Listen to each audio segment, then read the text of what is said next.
Olá, boa tarde. Fotos do nascimento, vídeos dos primeiros passos, das primeiras palavras.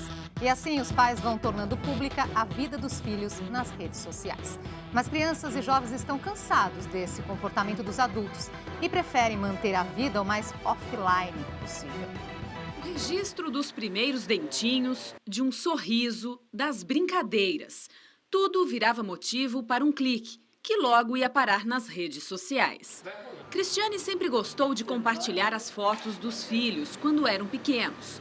Tanto que a paixão virou um blog sobre maternidade. A gente começou a conversar no meu blog sobre alguns comportamentos que eles tinham e que eram comuns aos meninos, né, nessa fase que eles estavam passando. Mas as crianças foram crescendo e essas exibições da mãe coruja começaram a incomodar.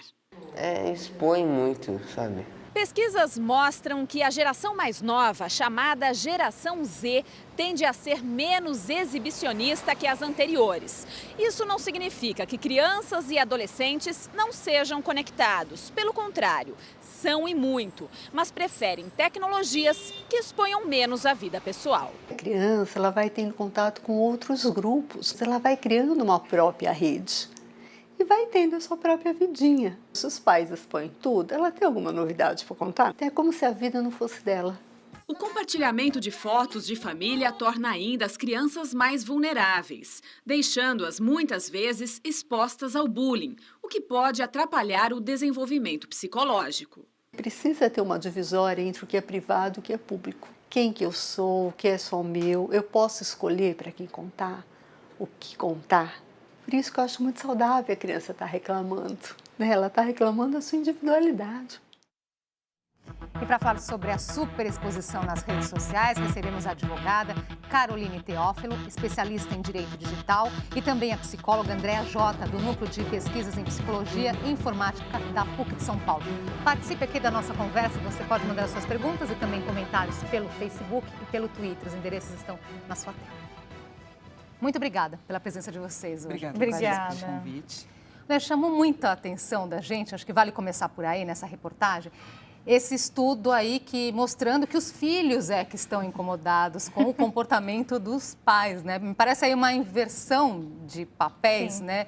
Se é que podemos colocar dessa forma. O que explica isso? E normalmente esses pais, eles em tese não estão dando o exemplo.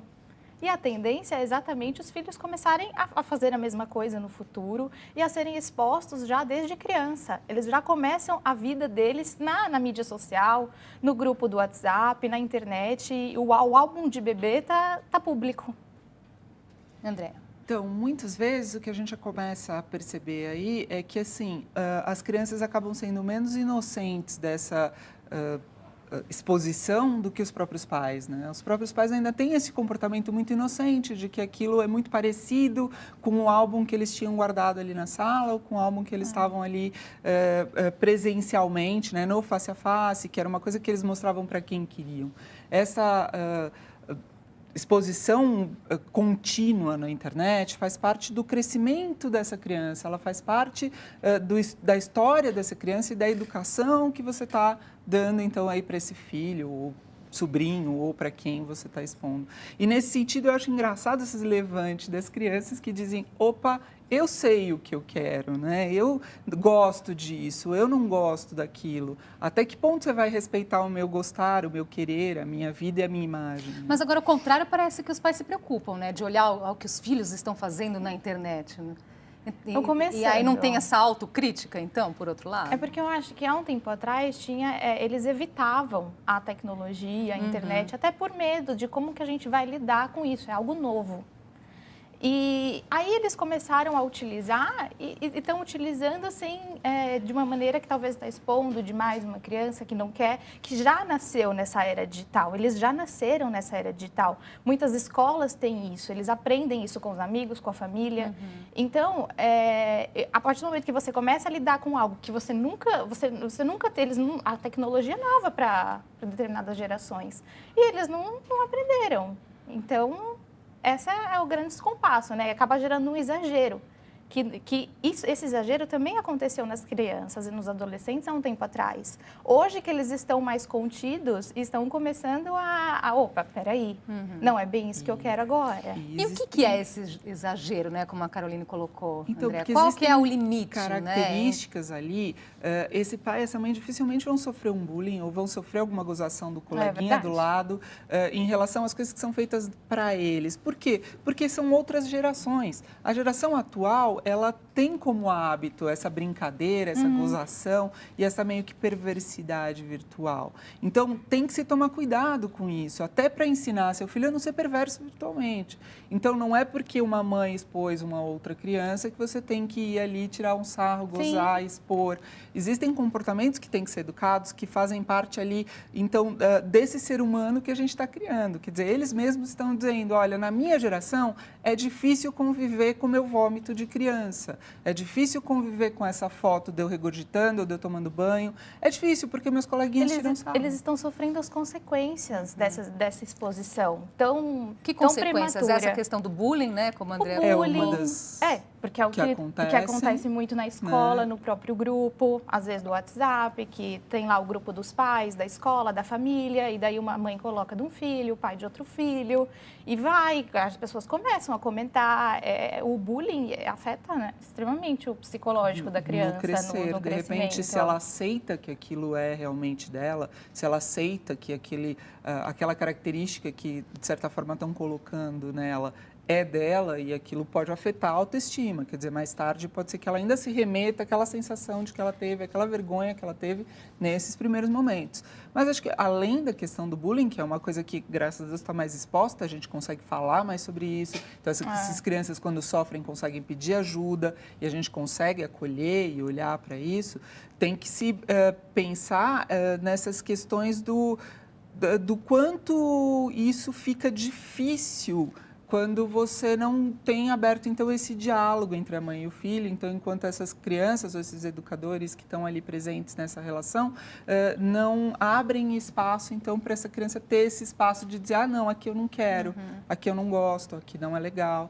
É aí que a coisa começa a ficar mais complicada. Claro, né, que as redes sociais vieram aí. Tem também o aspecto positivo. Nesse sentido, tem gente aí que tem familiares distantes em outra cidade. É legal colocar a pessoa acompanhar ali o crescimento de uma criança, por exemplo. Mas que perguntas a pessoa, né, os pais devem se fazer antes de postar, colocar algum material ali na internet? O que é adequado ou A partir do momento que a gente publica na internet, seja nas mídias sociais ou em aplicativos de comunicação instantânea, estamos tornando algo público.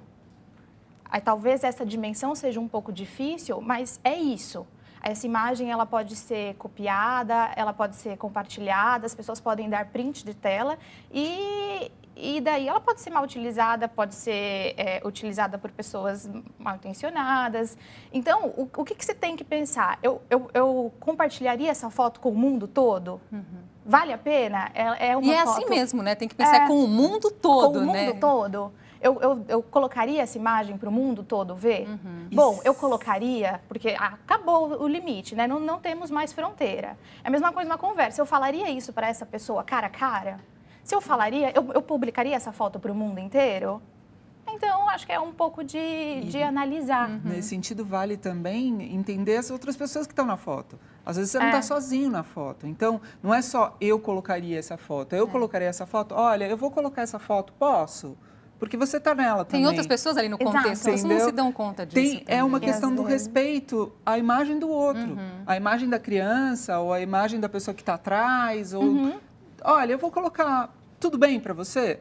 É uma questão até de ética, né? De ética respeito. E de civilidade, no sentido de que você pode estar querendo se expor, mas o outro pode não Esse estar tudo querendo. bem para você, né? Agora eu pensei o seguinte, né? Que mostrou ali a mãe colocando do bebê. O bebê não vai ter essa escolha. Não vai ter essa escolha. A partir de que momento a criança começa a entender que está tendo a sua privacidade invadida? Como nós vimos ali na reportagem, que o menino já reclamou para a mãe, né? A exposição é muito grande?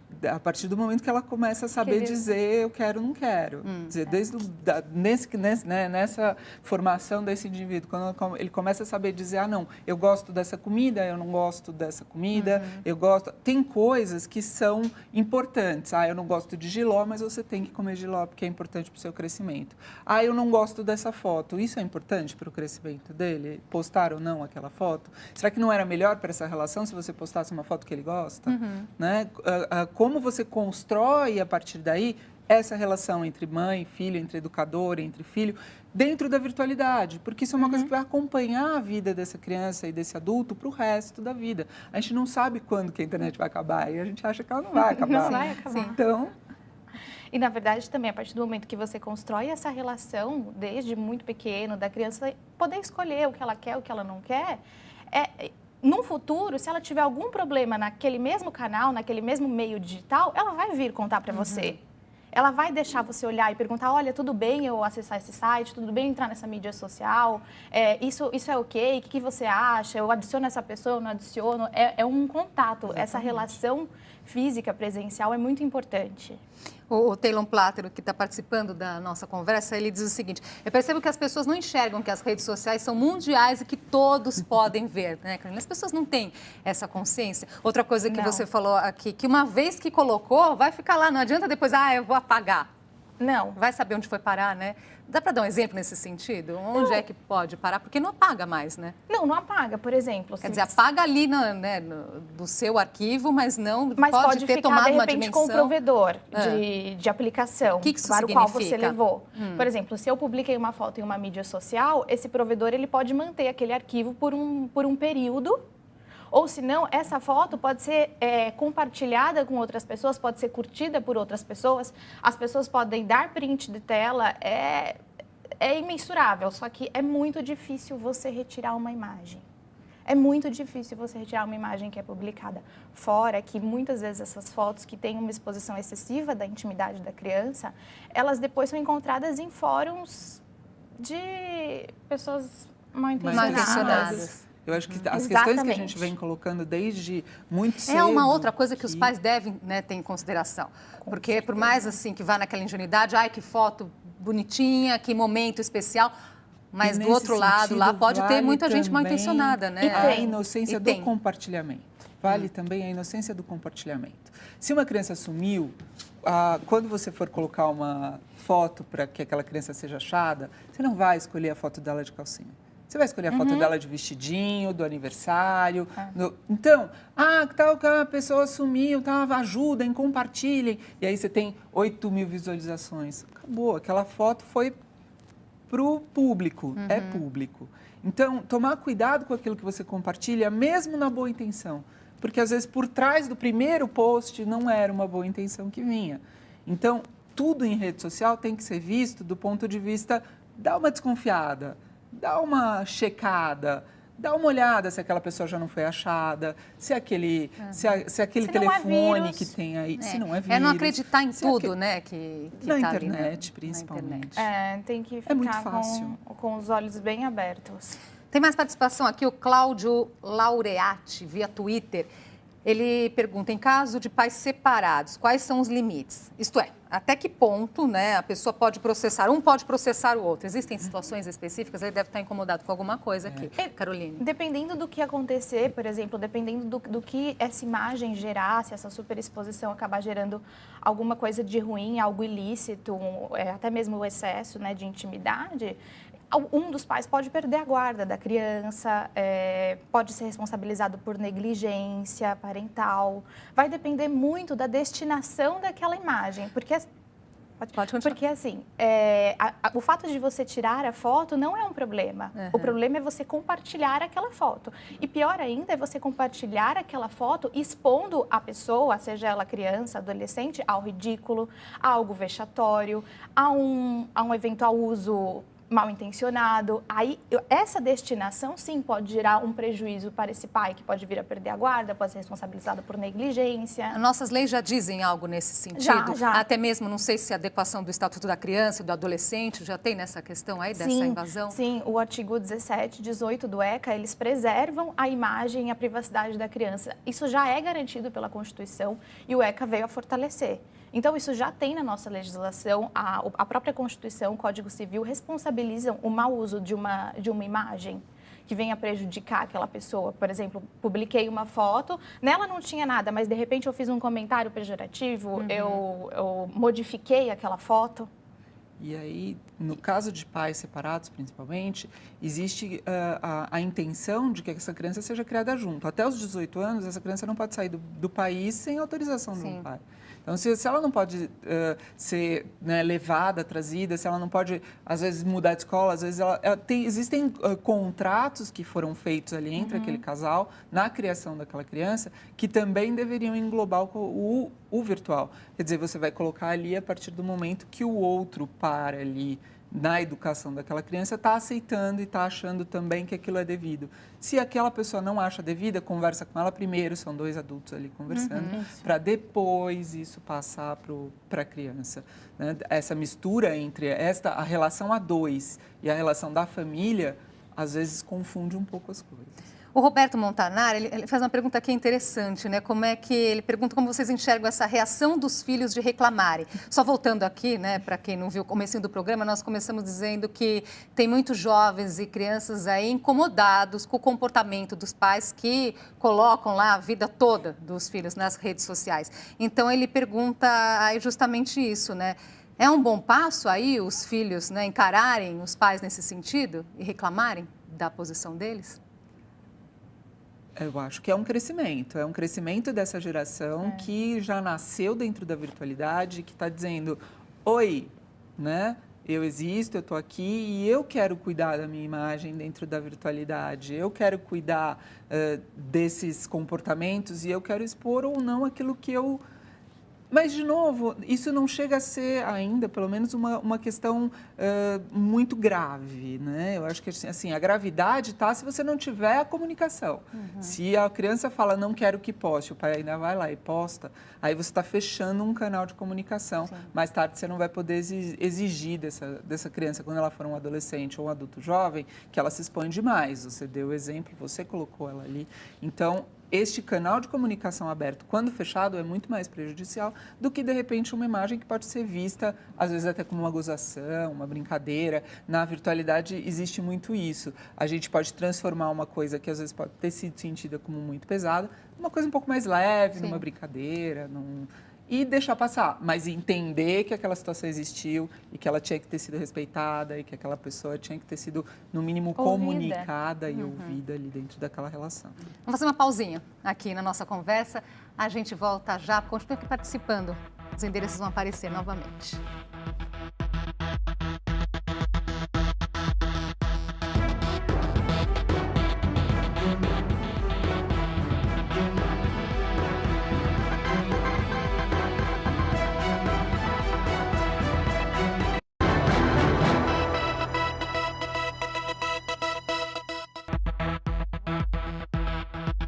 Já estamos de volta com o JC Debate. Hoje conversamos sobre a superexposição nas redes sociais.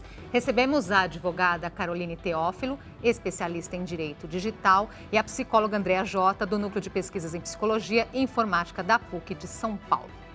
Está comprovado, assim que nasce uma criança, os pais se transformam em pais babões. Tiram 1000 fotos, registram cada gracinha dos pequenos e muitas vezes postam tudo nas redes sociais. Mas e a privacidade das crianças? Para quem não toma cuidados básicos, essa exposição pode oferecer riscos hoje e amanhã.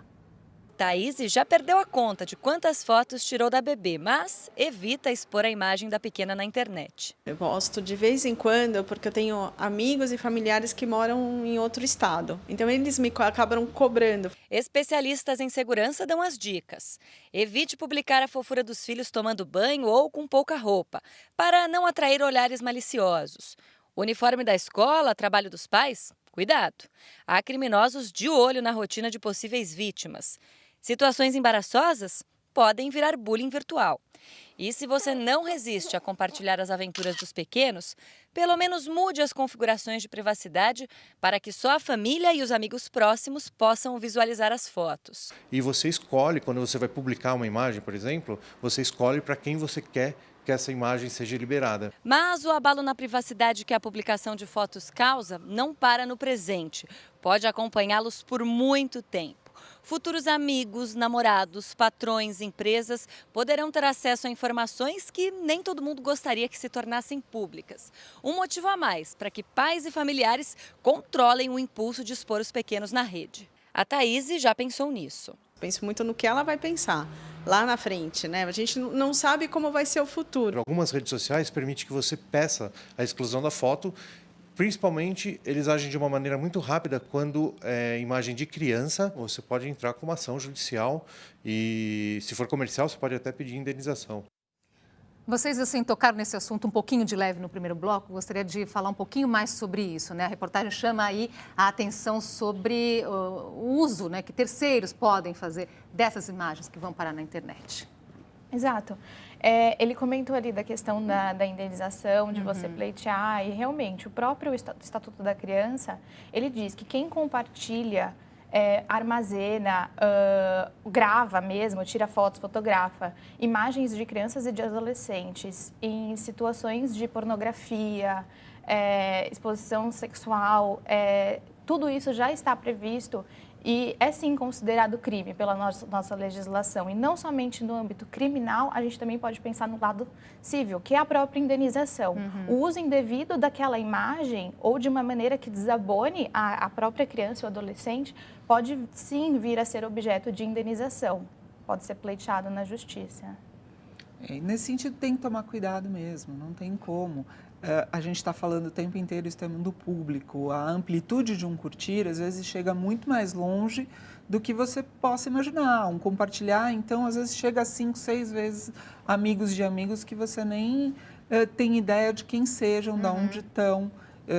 As questões com o WhatsApp, a gente teve umas questões do tipo, crianças que fazem excursão em escola e, de repente, conhecem outras crianças desses lugares. O WhatsApp também vale chamar a atenção, que nós estamos aqui falando, né, da questão da rede social, chamou mais a atenção das imagens, do Facebook, mas o WhatsApp também. Ele entra aí, né? hoje em dia, um dos grandes divulgadores de imagens e desse tipo de conteúdo, porque às vezes você tem um grupo ali que você entende como fechado, mas que, de repente, a pessoa deu um print e já colocou em outros grupos, em outros lugares, e às vezes a conversa é entre eles. Então, assim, as idades e o acompanhamento dos pais, a partir do momento que essas crianças estão na virtualidade, tem que ser muito de perto, tem que ser bem em cima, e da escola também, para que as coisas que acontecem nesse paralelo também estejam sendo vistas e cuidadas, principalmente. Não com uma visão de culpabilizar aquilo, mas muito mais nessa questão do ensinar a ser responsável, né?